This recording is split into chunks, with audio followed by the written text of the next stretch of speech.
लक्ष्मण जी भरत जी के मरने पर क्यों संजीवनी बूटी लाने गए थे, यह कथा प्रमाणिक है और इसका प्रमाण मैं आपके सामने दे दूंगा। नमस्कार मित्रों, मैं हूं धर्मेंद्र कुमार तिवारी और आप देख रहे हैं अध्यात्म गुरु चैनल। मित्रों, इस कथा को शुरू करने से पहले आपसे एक निवेदन करना चाहूँगा कि कृपया अगर इस चैनल पर आप नए हैं तो चैनल को सब्सक्राइब करके घंटी के निशान को दबाकर ऑल पर क्लिक कर दें, ताकि जो भी नया वीडियो बनाऊं तो उसकी सूचना आपको सबसे पहले आपके इसी मोबाइल स्क्रीन पर दिखाई दे। अब चलिए आपका समय न लेते हुए इस कथा को प्रारंभ करते हैं। सज्जनों, यह कथा उस समय की है जब माता सीता का विवाह प्रभु श्री राम के साथ और उनकी बहनों का श्री राम के भाइयों के साथ विवाह हो चुका था। उसके बाद माता सीता कुछ दिन अयोध्या में रहीं। फिर एक उनके यहाँ पर कार्यक्रम रखा गया, एक त्यौहार था। उस त्यौहार में माता सीता को और श्री राम और अपनी पुत्रियों के साथ स्वयं दशरथ जी को निमंत्रण दिया गया। तो दशरथ जी स्वयं जनक जी के यहाँ पर आए और जब यहाँ पर आए तो उनका बहुत स्वागत किया गया। और इसके बाद भोजन और अन्य स्थानों को करके घूम टहल कर फिर उन्होंने कहा दशरथ जी ने कि मैं अब अपने अवधपुरी को वापस जाना चाहता हूँ। अयोध्या और जनकपुरी का रास्ता नेपाल के समीप में पड़ता है, जो आज के समय में नेपाल एक अलग देश है। पहले देश नहीं हुआ करता था, बल्कि एक छोटे छोटे राज्य थे। तो दशरथ जी की बात को सुनकर जनक जी ने पूरी व्यवस्था करवा दी और उनके साथ में बहुमूल्य रत्नों को भी दिया, क्योंकि बिटिया के यहाँ पर कोई अगर आता है तो उसके साथ में बेटी के साथ में कुछ बहुमूल्य रत्न या फिर जैसे हम अनाज दे देते हैं या कुछ गट्ठर बांधकर देना पड़ता है, वैसे ही महाराज दशरथ ने किया। और जनक जी ने जब उन सारे चीज़ों को दिया तो दशरथ जी ने रथ पर बैठकर और विदाई ले ली। फिर सब लोग रास्ते में चल दिए। तो जो राजा थे जिन्होंने धनुष यज्ञ के समय में जीत नहीं पाए थे, उनके अंदर बहुत ज़्यादा क्रोध था, क्योंकि उनका मान भंग हो गया था। और उस शत्रुता का स्मरण करके वे अगणित संख्याओं में एकत्र हो गए, यानी जिसका कोई गिनती न रहे, और वहां आकर राजा को घेर लिया। तब उन्हें इस प्रकार सन्नद्ध हो घेरते देख दशरथ अपने मंत्रियों से विचार करने लगे कि अंततः इसका क्या कारण है। तदंतर राम अपने पिता को चिंतित देखकर लक्ष्मण सहित उनके समीप जा पहुंचे और नम्रता पूर्वक बोले, हे तात, मेरे रहते आपको चिंता करने की कोई जरूरत नहीं है। मैं क्षण मात्र में इन सब का वध कर डालूंगा।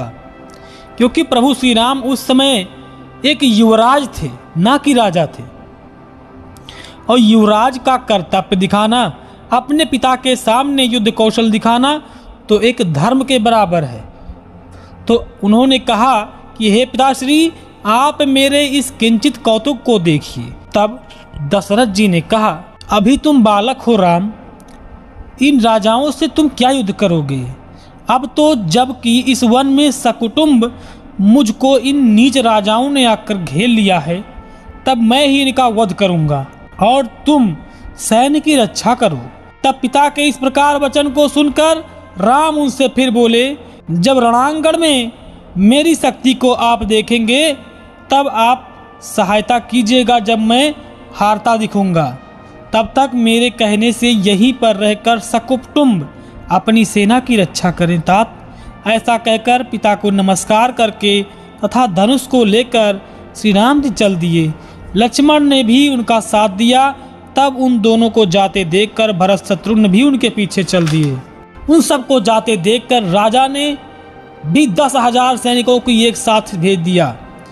तब राम को रथ पर स्थित आते देखकर राजा परस्पर एक दूसरे को देखकर कहने लगे, देखो, यह राम अपने पिता के रथ पर बैठा हुआ है और इधर ही आ रहा है।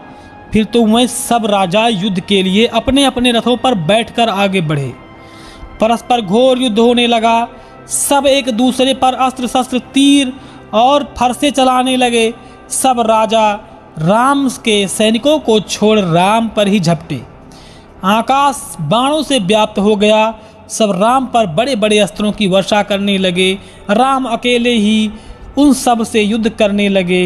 यह देखकर लक्ष्मण, भरत, शत्रुघ्न भी राम जी के साथ युद्ध करने के लिए चल दिए और तारकासुर तथा स्वामी कार्तिकेय के समान परस्पर युद्ध होता हुआ चलता गया।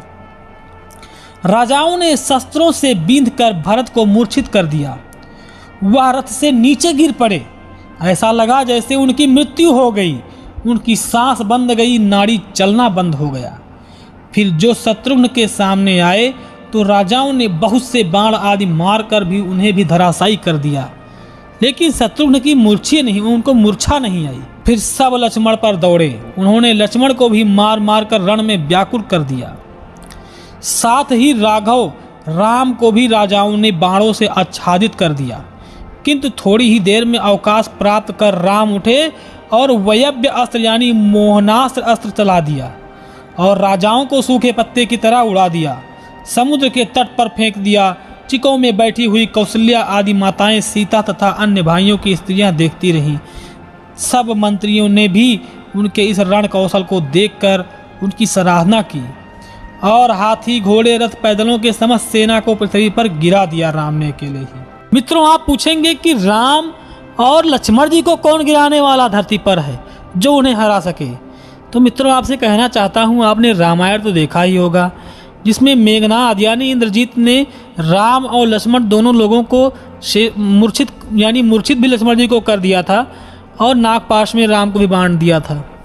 तो दुनिया वीरों से खाली नहीं थी मित्रों, क्योंकि प्रभु श्री राम और लक्ष्मण मनुष्य के शरीर में थे। तो मनुष्य के शरीर में होने के कारण स्वाभाविक सी बात है कि आपके ही गुरु सिखाने वाले तो हैं नहीं। उस समय जितने भी गुरु हुआ करते थे वो बड़े बड़े ऋषि मुनि हुआ करते थे, और जो प्रभु श्री राम से युद्ध करने के लिए राजाओं के पुत्र आए थे वो सब एक न एक किसी न किसी गुरुकुल में पड़े हुए थे, और इसीलिए उन लोगों ने भरत जी को मूर्छित किया और लक्ष्मण जी को भी घायल कर दिया। इसका कारण आपको साफ साफ प्रमाण दे रहा हूँ कि ऋषि वाल्मीकि जी के शिष्य लव और कुश भगवान श्री राम के पुत्र तो थे, लेकिन वो नहीं जानते थे कि पिताजी मेरे श्री राम जी ही हैं, और उन्होंने स्वयं लक्ष्मण, भरत, शत्रुघ्न और सुग्रीव महाराज आदि को सबको मूर्छित कर दिया था। वो भी तो किसी गुरु के ही पढ़ाए हुए थे। इसलिए इस चीज़ में संदेह न करें कि प्रभु श्री राम और लक्ष्मण को कोई हराने वाला धरती पर था ही नहीं। हाँ, प्रभु श्री राम मर्यादा पुरुषोत्तम थे और भगवान थे, लेकिन मनुष्य के शरीर में होने के कारण ऐसा संभव था। फिर मित्रों, तब भरत को धराशायी हुआ देखकर कैकेयी झट से हाथनी से नीचे उतरकर उनको गोद में लेकर विलाप करने लगी। कहा राजा दशरथ से, कौशल्या आदि सभी स्त्रियां वहां पर आकर विलाप करने लगी। तब राम ने सबको आश्वासन दे लक्ष्मण से कहा, हे लक्ष्मण, यहाँ से थोड़ी ही दूर पर तपोनिधि मुदगल मुनि का आश्रम है। वहां जाकर कल्याणकारी संजीवनी बूटी आदि सब बूटियों को लाओ, और मुनि की तपस्या के प्रभाव से वहां अनेक प्रकार की जड़ियां उत्पन्न हुई हैं। अब राम की इस बात को सुनते ही वीर लक्ष्मण रथ पर शीघ्र ही चढ़कर मुनि के आश्रम में जा पहुंचे और रथ से उतरकर आश्रम में जाकर जड़ी बूटियां लेने लगे। तब उन्हें वहां के ब्रह्मचारियों ने बूटियों लेने से मना कर दिया। कहा कि जब मुनि समाधि से उठेंगे, यानी मुनि जी योग निद्रा में सोए हुए थे, जिनको हम मेडिटेशन कहते हैं या फिर ध्यान कहते हैं। कहा जब ध्यान से उठेंगे तब उनसे पूछकर जड़ी बूटियां ले जा सकते हो, अन्यथा नहीं। तब समय व्यतीत होने के भय से लक्ष्मण बिना बूटियां लिए वापस लौट आए और सारा वृतांत लक्ष्मण जी ने श्री राम जी से कह सुनाया।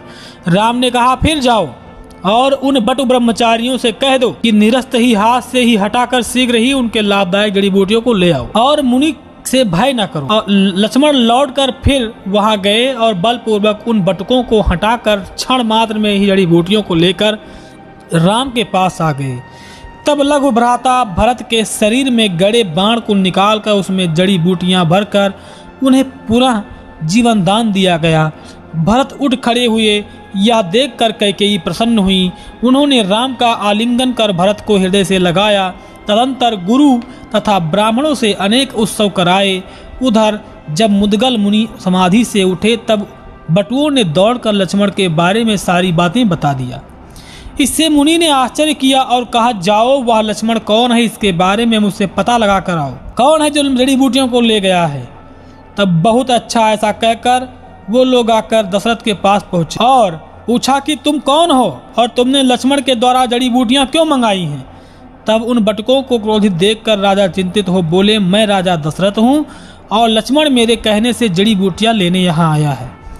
मुनि से मेरा नमस्कार कह देना और वृतांत सुनाना कि मैं स्वयं ही उनके पास शीघ्र ही जल्द ही मिलने आऊँगा। मित्रों, इस तरह से भरत जी के प्राण उस समय रास्ते में राजाओं के द्वारा मारे गए, इसलिए उनको बचाया गया। मित्रों, कुछ ऐसे भी विद्वान पुरुष हमारे इस चैनल पर बैठे होंगे जो कमेंट में ज़रूर पूछेंगे कि अगर संजीवनी बूटी रास्ते में अयोध्या के समीप में थी तो फिर हनुमान जी इतनी दूर द्रोणागिरी पर्वत पर क्यों लाने के लिए संजीवनी बूटी गए थे। मैं उन मित्रों को बताना चाहता हूँ कि मुदगल ऋषि का आश्रम जनकपुर के समीप बताया गया है। तो जनकपुर के समीप अगर बताया गया है तो इसका मतलब ये हुआ कि वो कहीं हिमालय पर्वत के ही समीप में थे। यानी द्रोणागिरी पर्वत नेपाल में ही पड़ता है और नेपाल में पड़ने के कारण आज के समय में जनकपुरी नेपाल में है।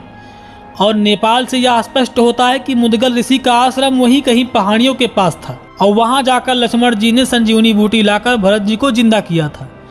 तो यह प्रमाण आप मुझसे मांग रहे होंगे तो आप खुद ही समझ जाएं कि वो जड़ी बूटी वहीं पास में ही थी और इसको लाने वाले स्वयं गरुण जी थे, क्योंकि उनकी माता बिनता को कद्रू ने जबरदस्ती अपना सेविका बना लिया था।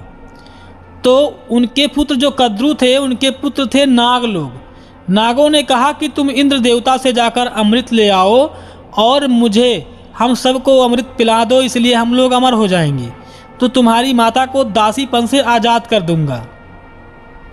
और इसका कारण क्या था कि उच्चैश्रवा नाम का एक घोड़ा था जिसकी पूंछ भूरे कलर की थी, लेकिन कद्रू ने उनके साथ धोखा किया और गरुड़ की माता बिनता से कहा कि वो घोड़े की पूंछ काले रंग की है।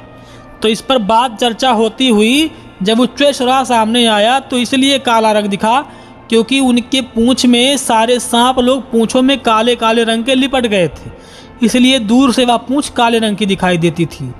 और इसी बात की शर्त लगने की वजह से बिनता कद्रू की गुलाम बन गई थी। जब वह बूटी यानी अमृत लेकर आ रहे थे धरती पर, तो वो धरती पर लाते वक्त गरुड़ जी के हाथों से वो घड़े का जो अमृत था उसका थोड़ा सा घड़ा छलक गया था, जिसके कारण वो मुदगल ऋषि के आश्रम के पास 2-3 बूंद गिरा।